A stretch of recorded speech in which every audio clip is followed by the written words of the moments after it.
All right, well, we'll go ahead and get started. Good morning and good afternoon to everyone joining us across the globe. We are welcoming you to our MD Optimo, formerly known as Windrock MD Phase 2 software release.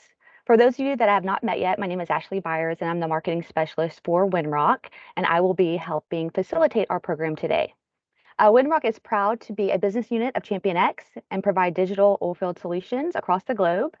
And as we strive to make improvements to our products and our services, we look forward to sharing with you some of our latest capabilities and enhancements to MD Optimo today, with the goal to ultimately enrich your equipment analysis. Before we get started, ChampionX and Windrock, we start every meeting with a safety moment. So we value the importance of safety in and out of the workplace, both for our employees and our customers. And so today's safety moment is about natural disasters and emergency preparedness, since September is National Preparedness Month. So you'll see some important tips listed on the screen here, just to know your risk in your area and have an emergency escape plan. So stock up on necessary items such as food, medicine, fill up your gas tanks. There are toolkits and checklists available online at ready.gov. And then moving forward, I'd like to now introduce our speakers today and review our agenda. So kicking us off here in a few moments will be Mary Chapman. She is our Senior Manager of Global Technology Solutions, and she's going to present the development details of the software with a live demonstration. Harry Giancarelli is our Senior Technical Customer Account Representative, and he will moderate the incoming questions throughout the chat box during Mary's presentation. We have a slotted additional time following Mary's presentation for Q&A, but we really encourage you to be engaging. This webinar is meant to be interactive, so post your questions in the chat box throughout Mary's presentation and also participate in our live poll. Following Mary and Harry, we will introduce Bill Broussard, who's our General Manager with us today, to do some concluding remarks. But without further ado, please help us welcome Mary Chapman. Thank you so much, Ashley. Good morning, good afternoon, good evening. I think we have people logged in throughout the entire world. Some of this we had, we talked about this in the webinar that we had in May, and at the beginning of the year, we were looking and we decided we wanted to enhance our Windrock MD software. Why? Because it's used with all our products, whether you're using the portable, the Platinum system, or the Spotlight system. The goal was to improve the efficiency of the analyst, to simplify your analysis and to give you more tools to do the job. In May, we kind of showed the integration and the basic tools that were done in the first release.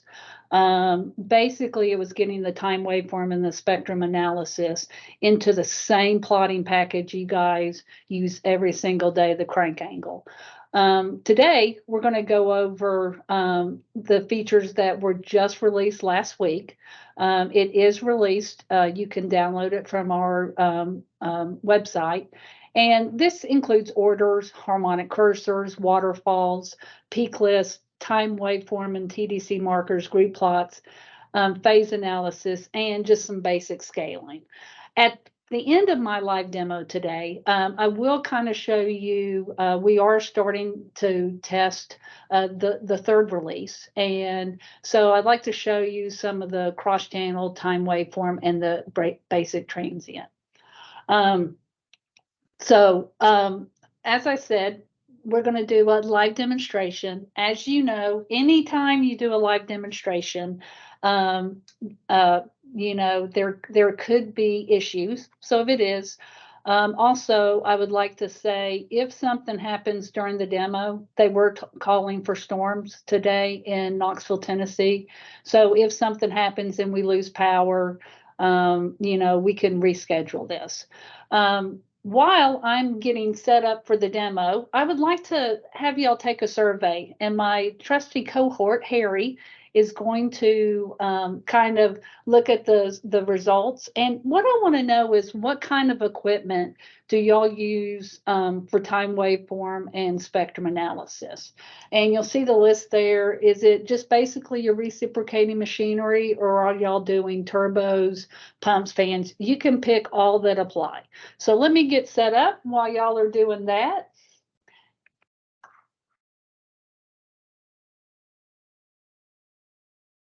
Okay. How does it look, Harry? It looks so far that engine compressor skids frame is winning. Okay. I got some crosshead stuff, compressor head ends, turbos, pumps. I mean, we're all across the board with the exception. There's one other. Okay. I think you'll find that, the majority of our customers with the crank angle analysis are monitoring the recips. Most of the examples today are on recips, so that's going to be great. Now, as Ashley was talking about earlier today, Windrock MD has been our flagship software. With this release, we felt that we were really starting to optimize your analysis capability with being able to do crank angle, time waveform, spectrum analysis all together. So we have rebranded it. It is called MD Optimo. And you can see here, this is my desktop. We do have a new logo, so it should be very easy for y'all to see the differences. But I'm going to double click on this, and I'm going to open up the software. As you can see, we also have a new splash screen. This is MD Optimo. And I'm going to open a machine. So I'm going to go over here to File. I'm going to hit Open. And you can see that, and I'm going to open up, this is a Waukesha engine. I'm going to hit OK. And now I have this engine open. Now, as y'all know, I'm going to hit Group Plots. And as you can see here, there is some different colors. We also decided to change the plotting colors to be the Champion X plotting colors. And I'm going to show you options, but if you don't like that, so I'm going to go to options. I right clicked, I hit options, and you can see here we have a new color theme. And this is what it is right here. It's the Champion X blue and the orange and some other colors.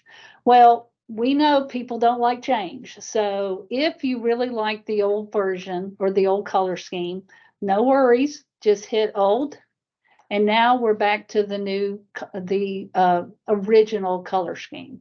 If you wanted to, and you had a completely different, you can change any color there is, and now it becomes custom.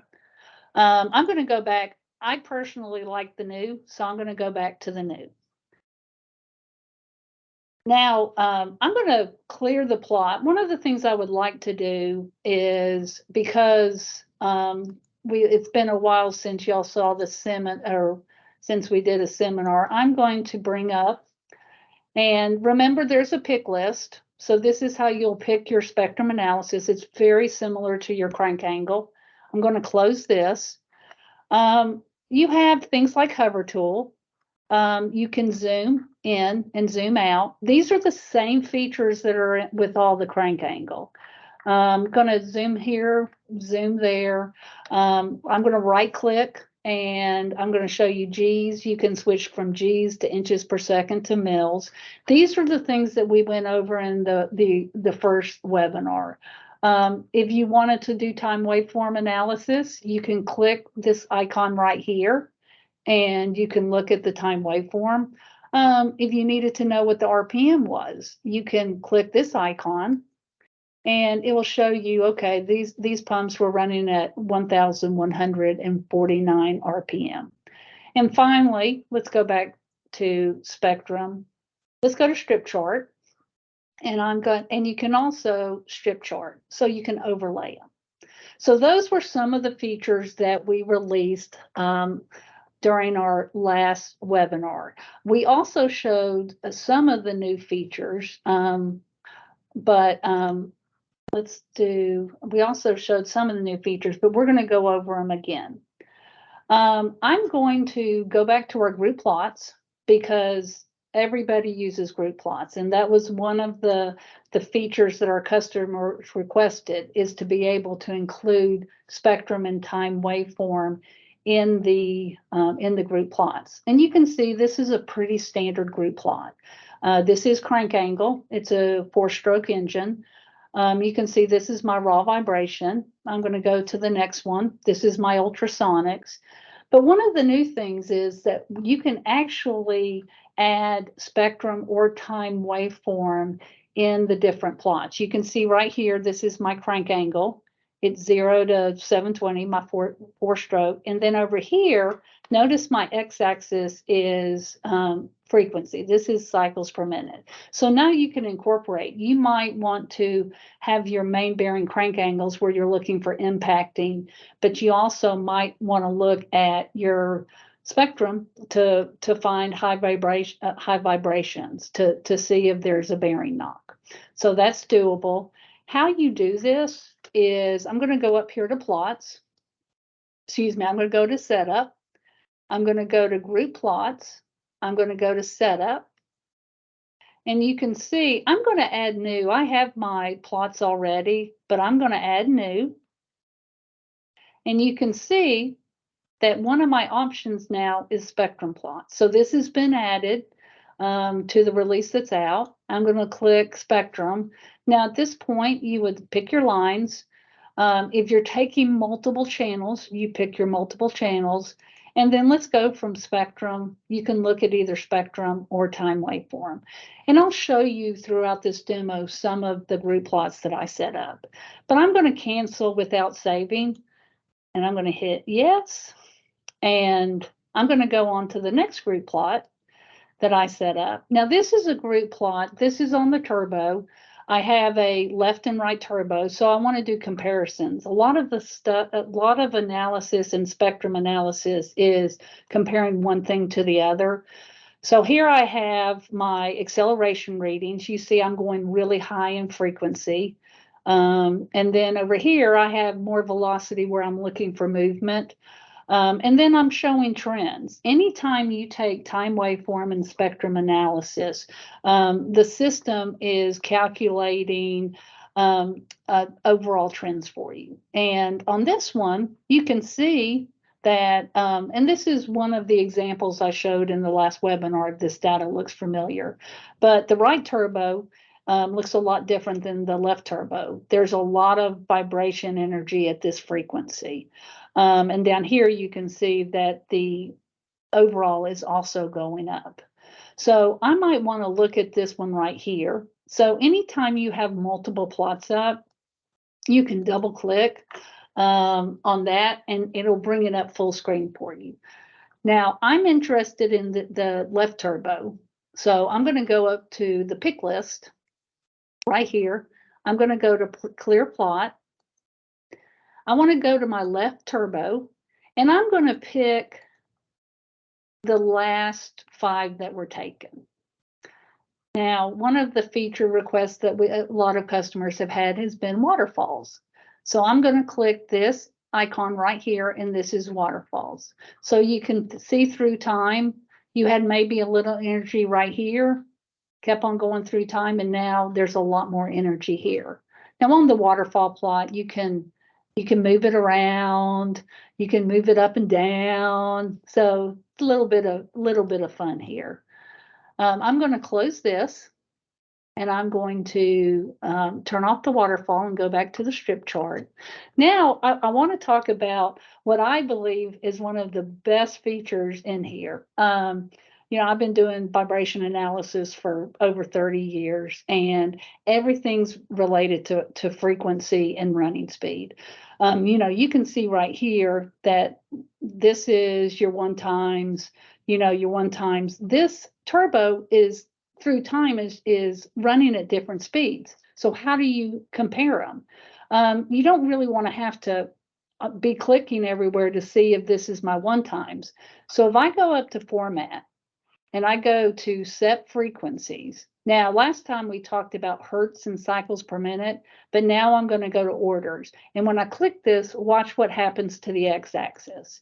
Now I'm not in frequency. I mean, I am in frequency, but it's not cycles per minute or hertz. It's all related to running speed. So even though all these were running at different RPMs, notice how they have lined up. Now, this will help analysis. You can tell that this is equal to this. You can quickly see that all of these are running speed. So you can do your analysis now in hertz, cycles per minute, or orders. Now, you have to have an RPM. Our system allows you that you don't have to store an RPM. Maybe you don't have your encoder hooked up. Maybe you haven't put in a, if it's a fixed RPM machine, you can input an RPM. But if you don't have one, orders, it'll just give you an error message. But I really encourage you, excuse me, if you can have an RPM saved with your data, that's the best way to do this. And then you can do your analysis based on orders. I'm going to change back to cycles per minute. And you can see now they're all back right there. Okay, so that's one of the features. You got waterfalls, you got order tracking. I'm going to switch to another machine. And, I was just talking about how important it is to normalize the data. So I want to talk about scaling. And when you're doing vibration, you always, one of the most important thing is to compare apples to apples, let's say. So this is actually, and I know we registered, but actually I was working with one of our customers. And so you know who you are. I don't want to say who it is, but it was really fun. He thought there was a resonant issue at their facility. They had a lot of vibration. You're going to see this. So you know who you are, but I don't want to mention your name on a public webinar. But I'm going to go to the reports. And this was a Cooper Bessemer, by the way. Now, as you can see, data was actually taken 2 days in a row, just to kind of explain the story a little bit. You can see that on 5/11, this was actually this year, data was taken, and this suction bottle on top, the vertical, it was running at 6.861 inches per second. That is extremely high considering most of the time you can see the overall is 0.5. A lot of times I hear 1 inches per second. So this thing was shaking. So they were getting a lot of vibration on the suction bottle. He went back the next day and actually added some points. He thought he would check the braces, the doghouse. As you can see, the braces, the cylinders, the ball, all of this stuff was shaking. Let's go look. But we're going to go look at the vertical now that you have a little bit of backstory on this. And I'm going to go to the pick list. And I'm going to go, remember, this was the one with the really high vibration. Now, on the 12th, there was 3 different readings taken that day. And so I'm going to click on the first one, click on the second one, and click on the third one. And if you notice, they're all the same size. It looks kind of identical, doesn't it? But it's really not. If you look over here, notice here that you have a scale of 8.1, 1.6, and 7.0. So we have something you can use fixed scales or auto scales, but this is an auto scale right now. So it takes every single spectrum and auto scales it. So I was teaching a spectrum class a couple of weeks ago, and we kept on running into this where we thought everything was the same. Now there is a button that's right here, and it's called the overlay button. I personally like to call this the one y-axis button, because I'm going to click on this. And notice now it takes the highest value of all the scales and normalizes around that. So you can see, really at this point, you took reading in the morning and it was high. then it went low, and then it was high again. So you might ask, resonance is could be very related to running speed. And if you look, one was running at 256, one was 219, and then back to 256. So when you were running at 256 RPM, everything was shaking. At 219, it was not shaking as much. And the customer did gas loads and things like that. So this is one thing on the scaling. Harry, any questions so far? Well, No, we're just rolling right along. okay. Doing good. I'm going to turn this off. Now, you don't want to have to click that button every time, right? I mean, you would, that would be, and you want to avoid the situation where you might not be comparing apples to apples. On the crank angle, you've always hit this fixed scale. Now I'm going to click this, and I'm going to go to fixed scale. Now what you'll see is a message. I haven't set up any fixed scales for this machine. You know, when you do your pressures and your crank angle vibration and ultrasonics, there's fixed scales that are already set up for you. But if there's not any fixed scale, you will get a message. No problem. We can just go fix that. So I'm going to go to setup, and I'm going to go to FFT point editor, and then I'm going to go to setup. And you can see here, these right here, these are my 3 bottle points. And I think right now I'm just going to change these. I can do one at a time. I can do multiples, but I'm going to click all 3 of these. Now you can see here it says auto, and there is a scale. Since this is all the way up to 8, I'm going to switch. I'm going to set my scale for 8 for all 3 of these channels. Now, I do want to note this scale is for spectrum only. We are, you know, in release 2, we're going to have 2 different scales because typically this is in inches per second. Your time waveform might be in Gs. So we're adding 2 different scales, but right now it's 1 scale and it's for spectrum.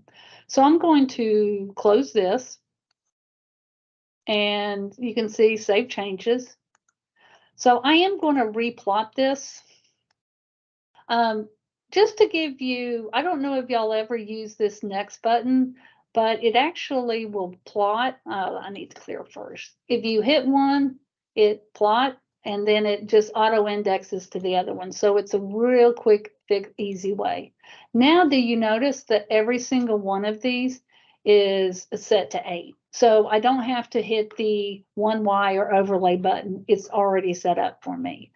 If I wanted to, let's say later on they, and this, by the way, this was a resonance. It had to do with the suction headers coming in to the station. They corrected it. They had 2 headers and one was not in use. And so they corrected it and everything went back to normal. But if needed, you could go into fixed scale. Now notice that I have the ability to change, and I can you know, change the scale.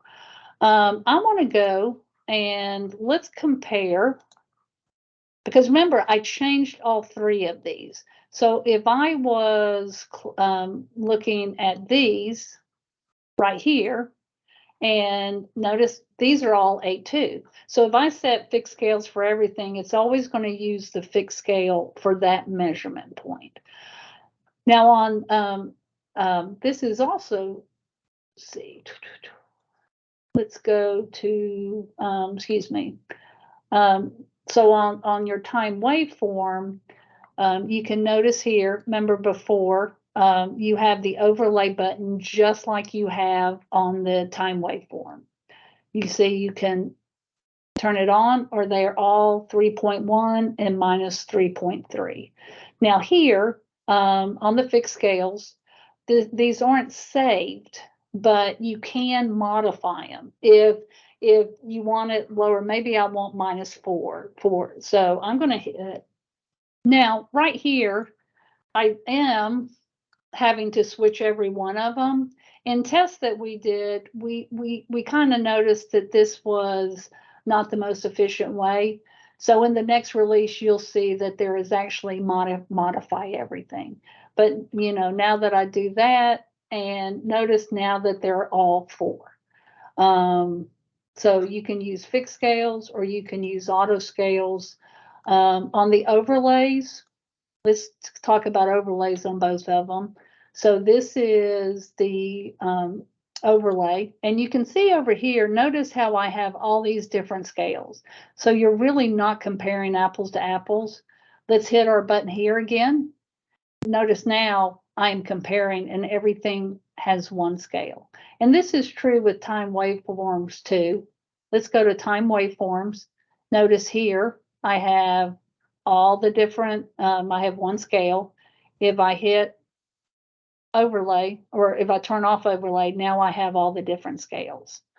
So that's kind of the scalings. And this is really important. I really would encourage all of y'all, as you're using this, to go into your FFT editor and change them and start setting fixed scales. It really can,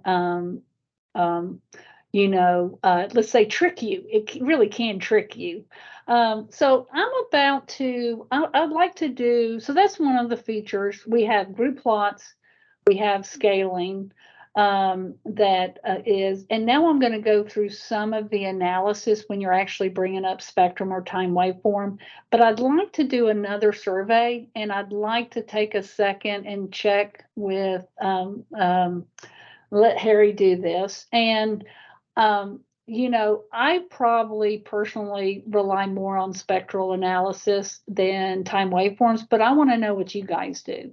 So the question is, do you rely on spectrum? Do you rely on time waveform more, or do you really use both of them equally? And while this is happening, I'm going to open up another machine. Mary, I did have a question. It may Sure. not be related. We didn't really talk about this, and I'm not sure if this is up on the list there. Is it possible to choose lateral bands on the FFT spectrum? Is that something that that we could probably table this for later, and I can get you an actual answer, Gustavo, but I don't believe that we've talked about it yet. You mean to actually do enveloping or bands where you're plotting bands around the frequencies? Yeah, I do believe that is the question, but if you'd like to follow up, Gustavo, we can take this offline and I can get you a better answer. Well, let's answer that, because that in spectrum analysis, that is important. You can create bands. Let's just say I'm going to zoom in a little bit. You can create bands where you get overall vibration readings, and there's a band report. Presently, you cannot plot those on the spectrum analysis plot. If it's a feature, let's use this as doing some customer requests too. If it's a feature and it would be beneficial, just leave a chat for Harry. Yes. On and there. that's what he did, and I actually great minds think alike. I actually wrote it as some sort of feature request, so no worries. Just to follow up on our survey right now, it looks like about 50% are using the spectrum time waveform. Is just 10% there, and both equally is about 39%. So okay, most of them use the spectrum there. So it kind of sounds like it's in line with me, that I really rely on the spectrum. Now I'm going to go, and I know that at the beginning of the webinar, we were talking about that most of y'all are using spectrum analysis on recipes and all my examples, but I'm going to change it up a little bit, and I'm going to hit open. We're going to go to a new machine, and I'm going to go to miscellaneous, and I'm going to go to these pumps. And this is a station with some multiple pumps in it. And so I'm right here, and I'm going to run a report. I like to run a report. It's very similar to crank angle. You run your report, see if any of your overall vibrations are an alarm. And then I typically go look at group plots. Now, a little bit, different than what we do, because we're usually looking at your frames and your cylinders and your movement and your main bearings. This was a database where data was taken on 3 different motors and pumps. So you can see there's a non-drive in and a drive end, pump 1, pump 2, and pump 3. And focusing on pump 1, there's some things in alarm, it's really not that high. If 0.5 inches per second was your alarm limit, these are 0.8. There is one that's 1.04. So you can look at this. Looks like we need to kind of go look at pump 1. So let's look at the group plots. Now, remember, group plots, you have the ability. So I set up a group plot. Even though I rely on the spectrum, I do like to look at the time waveforms for a few reasons. One is to make sure that my data looks okay. And a time waveform should be very even. If it looks, let's see, what's my technical term? If it looks wonky, you know that maybe your data is not accurate. But I do rely. So this is the non-drive in. This is my horizontal and vertical. And you can see this is from 0 to 1 inches per second. Looks like a lot of the energy is all related to running speed. And I'm going to go to my next group plot. Now on my drive in, actually horizontal, vertical, and axial is taken. So you have it right here, have my time waveform again for this group plot. And you can see here that the tallest one would be your horizontal, and it's about 1 inches per second. So it looks like, this motor is moving this way. It's moving horizontally. And then I'm going to go to my next group plot. Now, this is one I set up where I do take an acceleration. You'll find a lot of our customers will take 2 different readings to have 2 different frequency ranges, because lower frequencies are really good for movement, like we just looked at. Acceleration and taking higher, you can see this is all the way up to 300,000 cycles per minute. These are really good for, any kind of rubbing or really high frequency bearing issues, anything that's high frequency. So a lot of our customers will set up, take an acceleration reading too. And that's what was done here. So you can see non-drive in and drive in, and then the time waveforms. Now, one thing that, I like to do, because these are great to look at an overview, but if you want to analyze, you can actually, and I'm going to just show you, even though I have 4 different plots here, if I wanted to, I could click my window button, click right here. Now I'm focused on just this one side. You can see right here my non-drive in, and I'm going to double click on this. Now I have a big screen. Now I'm going to show you 3 different things you can do with the spectrum to do analysis. I do want to say I'm kind of doing the highlights right now. I could show you there's a lot of features here, like you can remove a line, add a line, you can erase all of these that very similar to your crank angle. But I'm just highlighting. I figured y'all didn't want to stay here for 5 hours where I showed you every little thing. So these are the highlights. And the first one is the TDC. In our older program, this is your TDC that you use on your crank angle. So we're using this as your TDC or RPM. Now, as you can see, there is, these are your one times, 2 times, 3 times. Now, I don't know if you remember, but in the old system, you had the ability to bring up only 20 lines. We have moved the preferences over. So if you go to setup and you go to spectrum time waveform, notice how this says 50 now. In the Windtrans program, it was only 20. 20 just to kind of, show you, well, just to kind of show you, I'm going to change it back for a second to show you the way it used to be. And I'm going to hit yes, and I'm going to replot.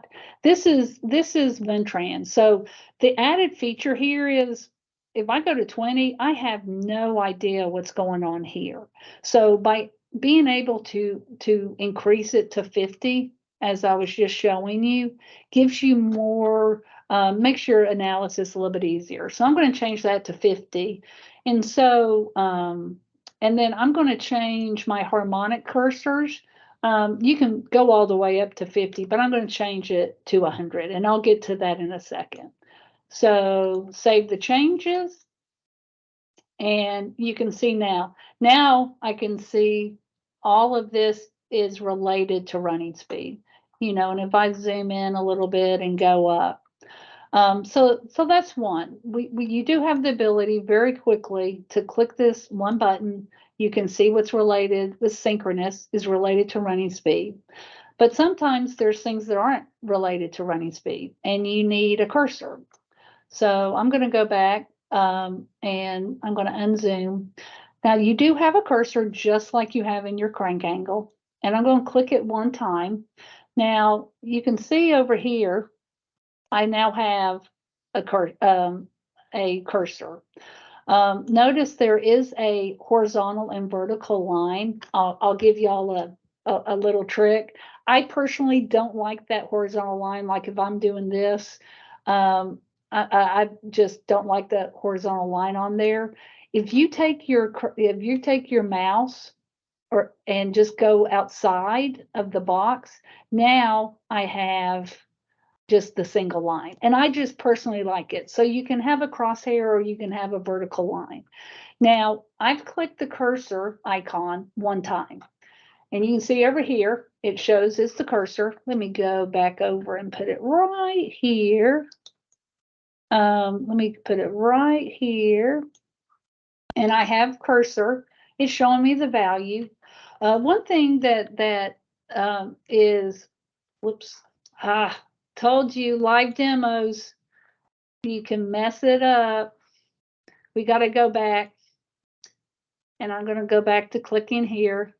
You can move your icon.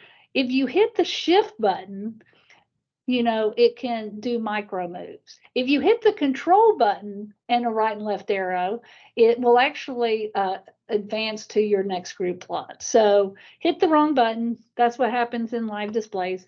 But you can actually, with the right and left, you can actually move your cursor now. Something else is in the Windtrans, you always had your phase. So you can see down here, wherever I am, it is showing me the phase. And this is very similar to what was in the Windtrans. So I've clicked the cursor button one time. A lot of customers want harmonics. So if I click it a second time, now you can see over here on the right-hand side, it says cursor's harmonic. And now as I move, I have harmonics. So I might want to see what is related to this peak right here. Hit the shift, don't hit the control. I can move it around like this. I can, maybe I'm just kind of looking for things to line up to do my analysis. So one is a single cursor, 2 clicks is a harmonic cursor. You remember when I changed that to 50? You can have up to 50 in the old Windtrans. All you had was 20. And that's really important if you're, once again, way down here, because it gives you cursors all the way across the frequency. And then the last thing I'd like to, and then I'm going to click it one more time and it goes off. So we've talked about the TDC. We've talked about the cursor. One feature that was requested during a lot of our, we did demos for customers. And in the WinTrans, there was peak markers. And this is a feature that was used by a lot of our customers in a request. So we wanted to make sure we didn't lose any capability. So you can see right up here, the calculator mode. You know, when you have a PT or a PV up there and you want to see what your flow balance is or your horsepower, your valve losses, we're using the same button. Once again, remember, we're trying to leverage, you know, the way analysis is done. And really, we looked at your workflow. This is a button that most of our customers know. And I click on there, and now each peak is labeled. You can see you have the point name. You do have the overall, the limit, and what the units are. This is listed. If I had 5 or 6 spectrum on one plot, all 5 of them would be listed here. And then it starts listing, okay, my first peak is basically 5 times running speed. My second one is 1 times. So you can quickly see what the magnitude is, what the frequency is, and also what the orders is. Now remember, you only can see orders if you have an RPM. You can see here that it is stored. Now, in the WinTrans program, it would take all this information and actually plot it inside the box. Having it separate means if you have a lot of spectrum up there, or you have a lot of different windows up there, you might have 10 windows. You have the ability to move this around as needed. If I wanted to send this to my boss because I was calling something, I could move it right here. I could, you know, snag this image and then send it. So you have the calculator button. It works just like it did with the old system. I'm going to turn this off. Any questions, Harry? Yeah, I was just writing a few people back there. So I did have Gustavo gave us the sorry, I keep running through this. Does the software allow the bearing frequencies to be located in the FFT spectrum from a database? I asked him to elaborate a little more. I meant, he said, for the analysis of the collected data. Yes, I'm very, like I said, I'm very familiar. What he's asking for is on on bearings, on roller bearings, you have different frequencies. You have an inner race, outer race, ball spin, and cage frequency. Your inner race might be there's a defect on the inner race, and so every time a ball kind of hits it, it actually will create a vibration. And so it's an inner race, and it happens at a certain frequency. A lot of the traditional vibration only rotating have bearing programs where I can say I have a Temkin 4, 5, 6, 7 bearing, and then everything's already loaded in there. We do not have a bearing frequency right now. That is always been looked at. And once again, I love using these webinars as a customer input too. So if you guys, if a lot of you guys actually do roller bearings, you know, most recips, there's a lot of sleeve bearings in there, but if you're doing roller bearings, and that would be a benefit, ping Harry. Let's ping Harry in the chat window. Say, yes, I use it. Yes, we need it. And we'll have a record of it, and that will be perfect. But the answer is no. What you would have to do, and this is let's go back. I'm going to go back to a harmonic. If I knew, let's just say this information is, you can Google it. So let's say you Googled and you found out that your bearing frequency was, let's say, you know, somewhere like let's say 7.05. I realize you could go select this, look at the harmonics, and determine if there's anything that's lining up. It's not automatic right now, but it is something that we are aware of. I've been 30 years ago when I was doing analysis, that was one of the things. So does that kind of answer the question in a That's roundabout way? one. Yeah, yeah. Well, we like I said, she's right about a lot of these. It is always good to get the. It's always good to. Yeah, thank you, Ryan. Appreciate it. Now, yeah, we're definitely going to follow up with a lot of this stuff. Basically, I'll just put a blanket statement, and you guys can just like that statement, and how many likes I get, I guess, can kind of go on from there. There was another question just to make sure. Let's see, from James. I assume the sideband cursor in the new software. Uh, is that another one you want to touch on, Mary? I'm going to put that. I'm going to say, based on my experiences, the bearing frequencies, as I said, and the sidebands are both tools that are pretty. I'm going to say are pretty standard in the roller bearing or just the vibration world. This a lot of this and the reason we're doing what we're doing right now is so we can add features like this. Number one was to integrate it into the system. Number two was to make sure that our customers had the same analysis tools that they had before, with some additions like the more lines on the harmonics and things. Now we're moving into, and then I'll show you the release 3 that, we're finishing up the development, and then we have a lot of testing to do.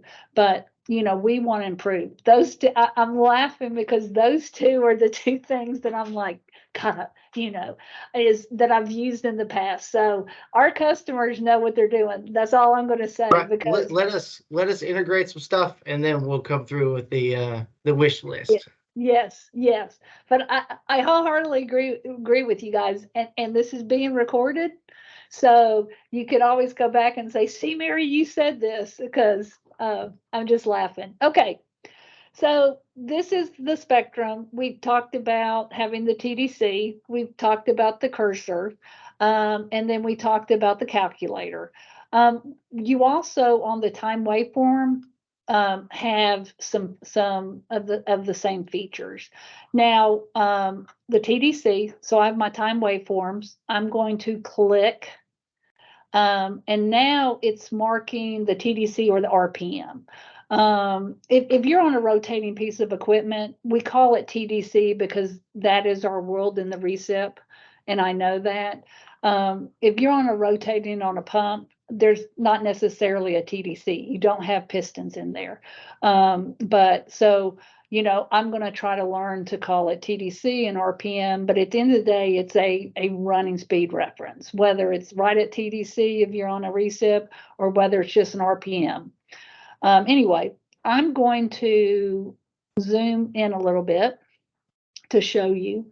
Now, this is my time waveform, my time in milliseconds. You can see this is my different revolution. This is one revolution. And I have cursors here too. So I've used this. I'm going to go over to my cursor.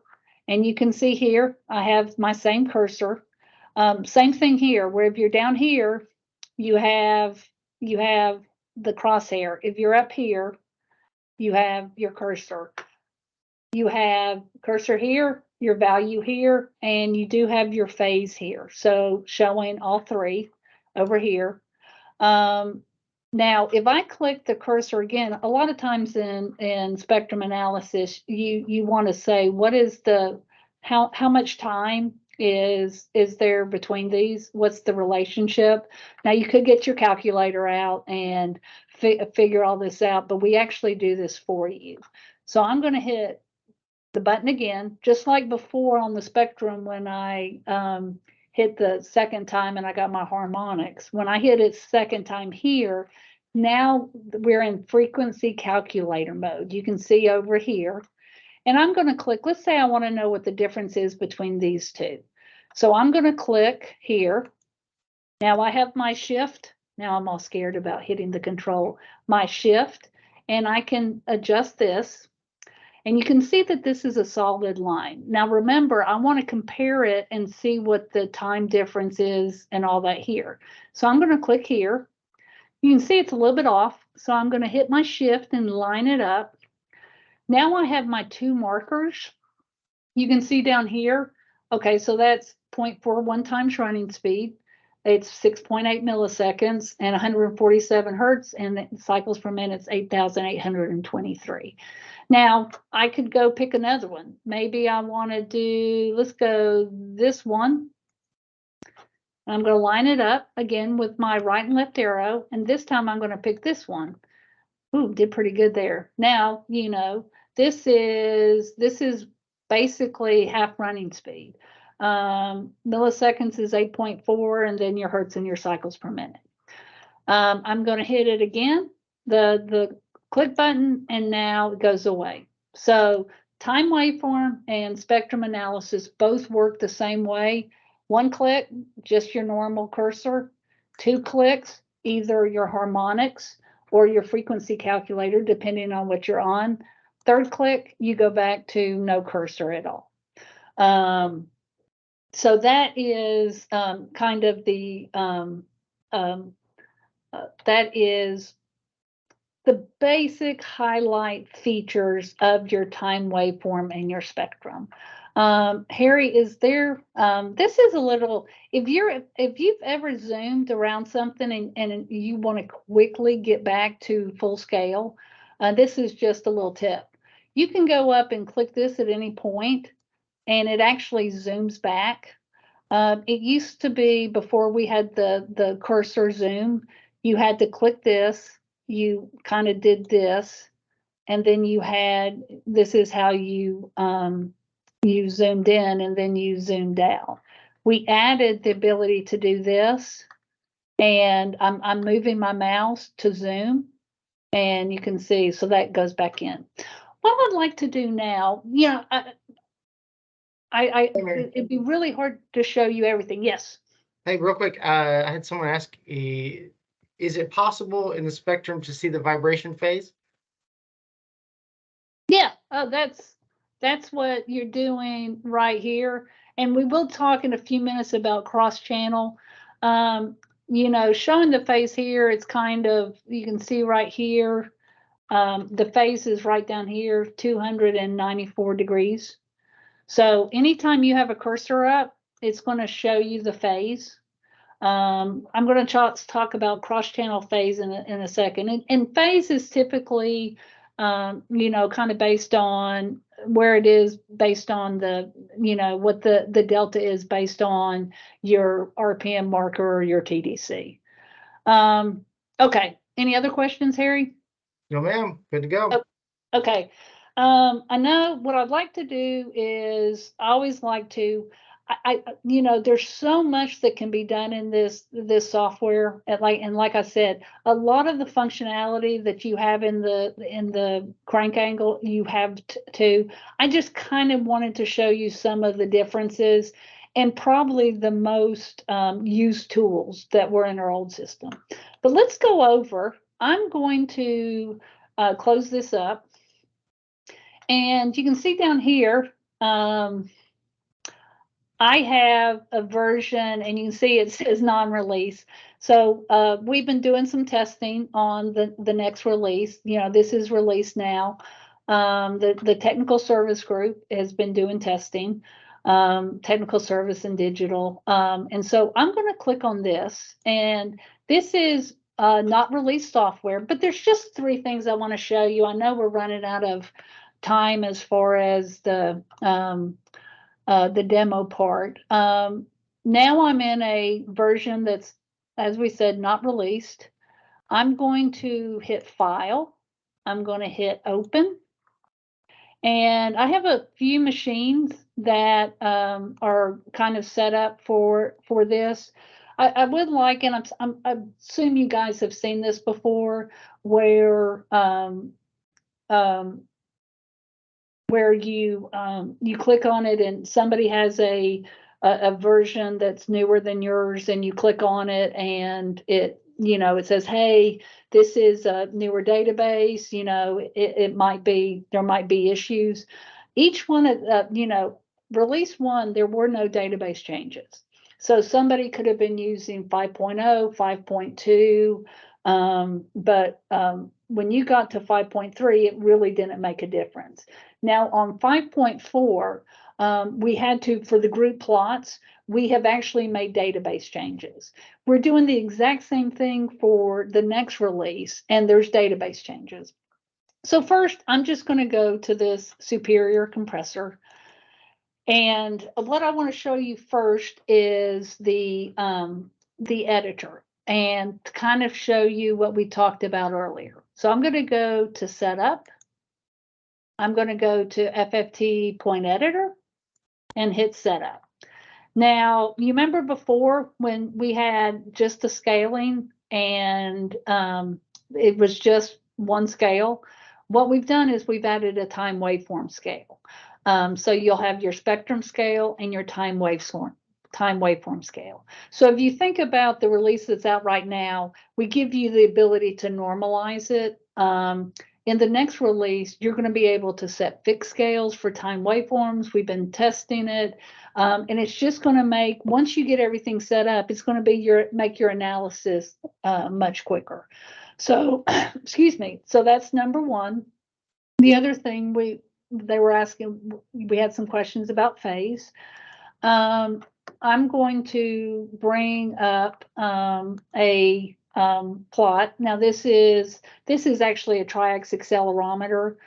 Now, to do cross-channel phase, you have to take two readings at the exact same time. So you have to take 2 channels. You could be using cross-channel phase. Maybe you have 2 accelerometers across a coupling, and you're taking them at the same time, and you're looking for misalignment. If there's 180 degrees phase.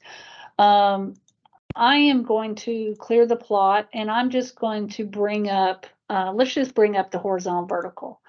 Now I realize that typically with a triax, you wouldn't do cross-channel phase, but I just want to show you the feature. The cursor before, if you turn on your cursor, and we were showing earlier, we showed the phase. Since there's 2 readings on here, there's 2 different phases. But notice in the next release, you're going to see cross-channel phase. And this is something you can turn on and off. I will say in WinTrans, I thought it was extremely hard to go. This was all menu driven. It was very hard to go do cross-channel phase. This, I think, is going to be a lot easier. You can click here.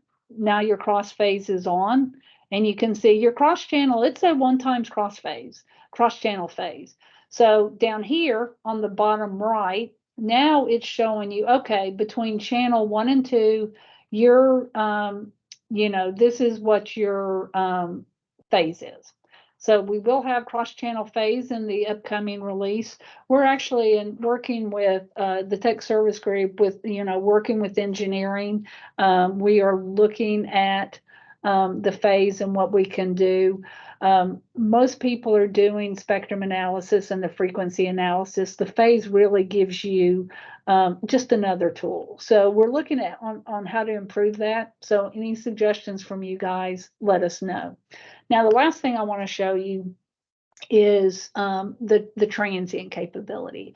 One of the last things that we did as far as move over from the old program to the new program has been the transient. And I'm going to go to a new machine. And I'm going to go, this was a turbine.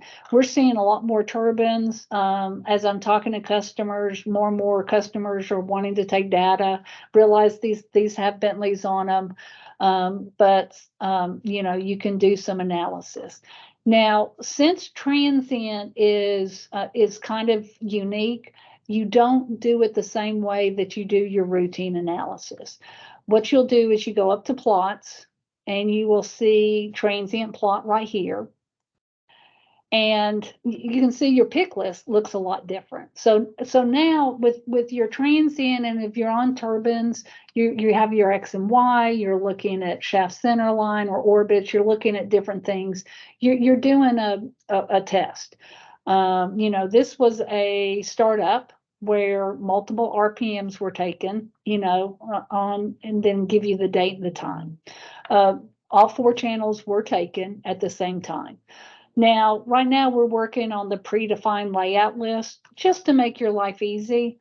But what you can do is you could pick any of these that you would like, or you can select all.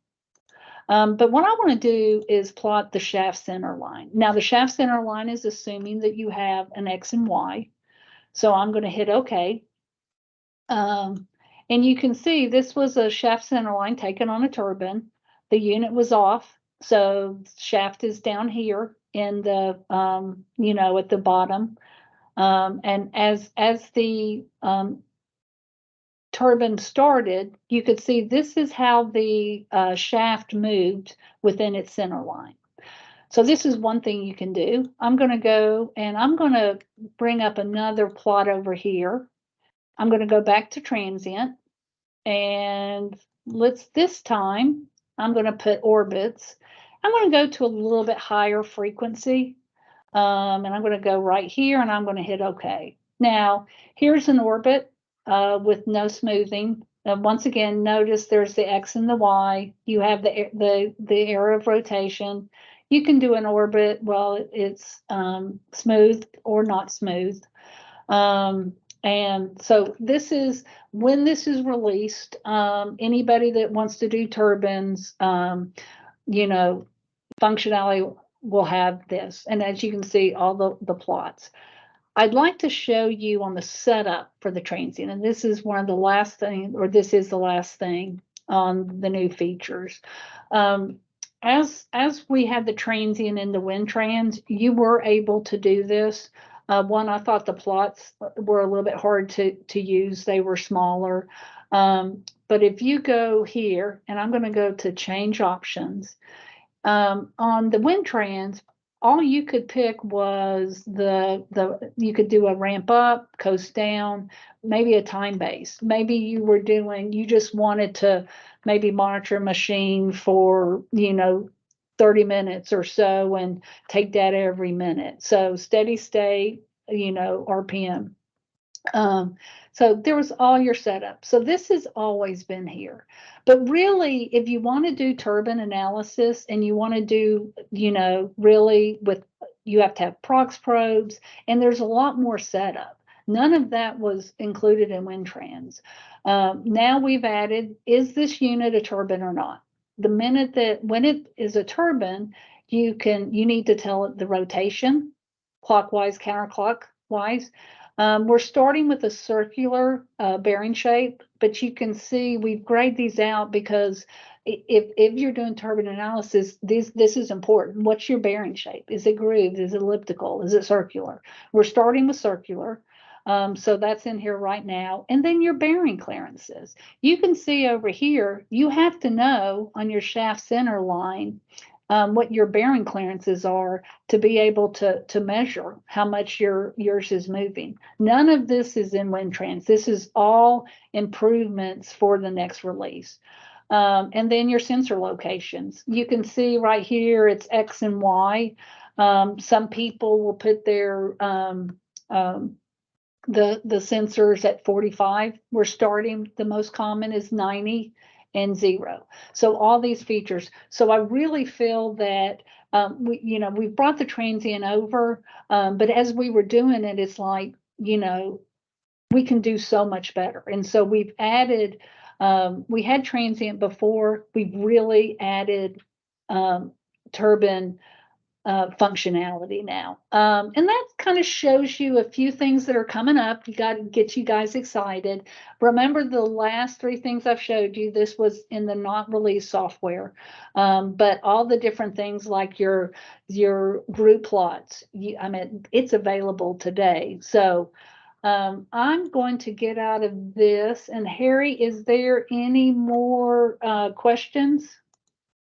Yeah, there was one more about, let's see, what is the maximum frequency in the spectrum, which we can configure depending on the type of sensor, for example, frequencies and multiple, turbo pass frequencies. I should have stayed on the software. Sorry. That's a great question. I'm going to go to, let's go back to let's just go to our Waukesha. If you're doing setups, now we have two different options. We have your regular PA 6320, 6400, your regular PA. For the FMAX, and I think they're asking us what frequency we can go to, Harry. For the regular one, it can go to 240 cycles per minute, actually 150,000 cycles per minute. You can increase it by getting the extra VA option, which includes the transient. So that's your frequency. Does that answer the question? That's the answer that I had. So at least we're on the same page on it. If there's something else, I tried to type it in and it just says nope. The other question was about a bump test. We currently do bump testing, and I'm going to send out the procedure for that. We don't sell the hammer anymore, do we? By any chance, do you remember? Or we have to get that from someone else? I mean, that was something we always bought in. Any force hammer. In my previous life, I actually am very familiar with this. There's multiple companies that offer this. What you're looking for on a bump test, and you can now that I've finished the thing, I can mess things up, can I, Harry?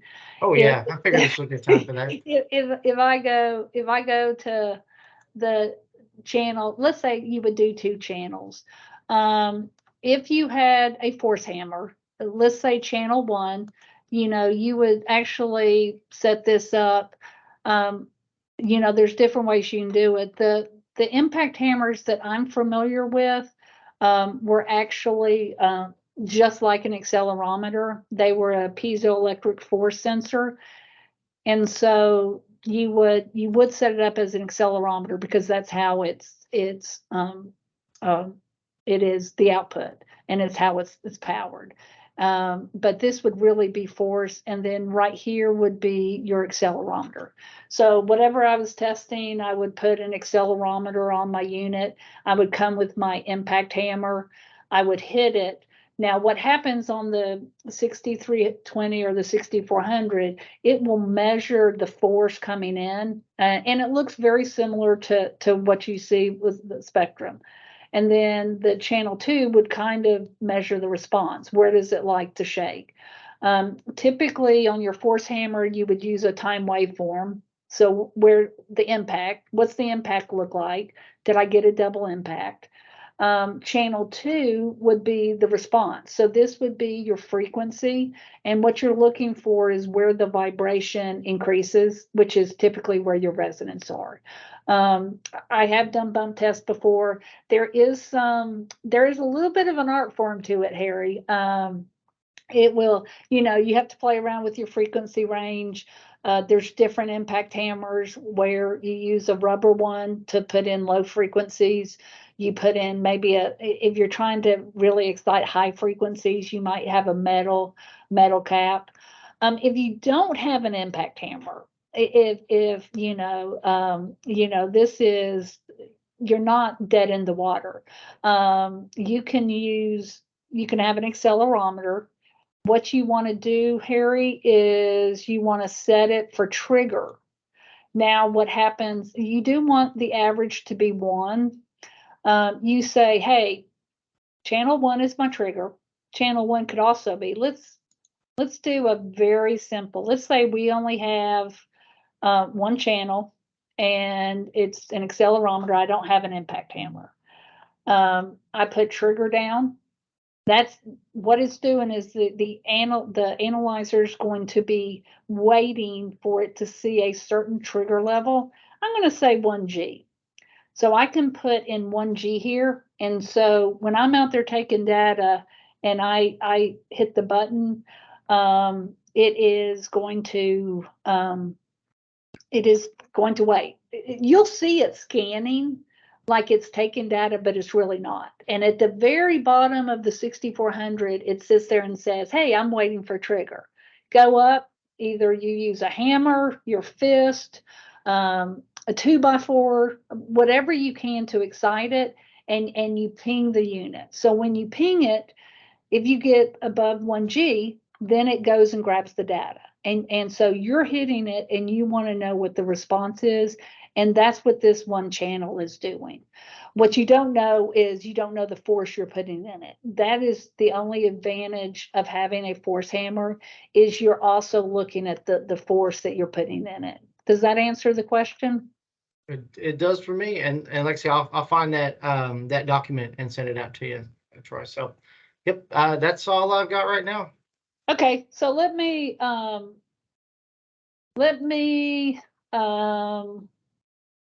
there's one other thing I forgot. Okay. I wanted to mention this. I wrote it in the comments just to make sure everybody hears it. Hopefully not enough people come out. There was something in the beginning that Mary touched on. We don't have to go back and do any of that. With the latest version of 5.4, when you update it and add it to your analyzer, it will change the colors on the analyzer. And it will, Thanks, Gary. it'll freak you out if you if you're not looking for it. So yeah, So, you can see them a little better. yeah, there's and I'm sorry, I actually had that in my notes. I always, the gray, the third color on the old one, the gray was a little bit hard to see. So what I'm going to do, since we've done the questions and we were kind of on some of the questions, and it sounds, this is released right now. Everything I've shown you, except for the last few things I showed you, the transient and the scales, is available today. I think, we really encourage you to go download it. If you have a care, it's part of the care. If you don't have a care, there's no problem. You can even have a 6320. You can still do care on the software and be using the newest software, whether you're using the 6320 or the 6400. So with that, Ashley, I'm going to hand it over to you guys, to you. Thank you, both Mary and Harry and your team. We know that you all worked very hard on those updates. So it is now my pleasure to introduce Bill Broussard, our General Manager, who's going to wrap us up for today. Yeah, thanks, Ashley. Also, thanks to Mary and Harry and Carly for setting this up. I hope you would agree that the MD Optimo represents real practical improvement to the whole analysis experience. The MD Optimo name reflects this optimized experience of analyzing both crank angle data and FFT data in the same place. So we're very confident with the testing and performance of this release.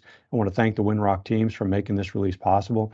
I want to encourage everybody to download this latest software and start taking advantage of the new tools we have today. We look forward to launching more innovation. So I would encourage you to contact your local Windrock resource with questions or attend one of the regional industry forums.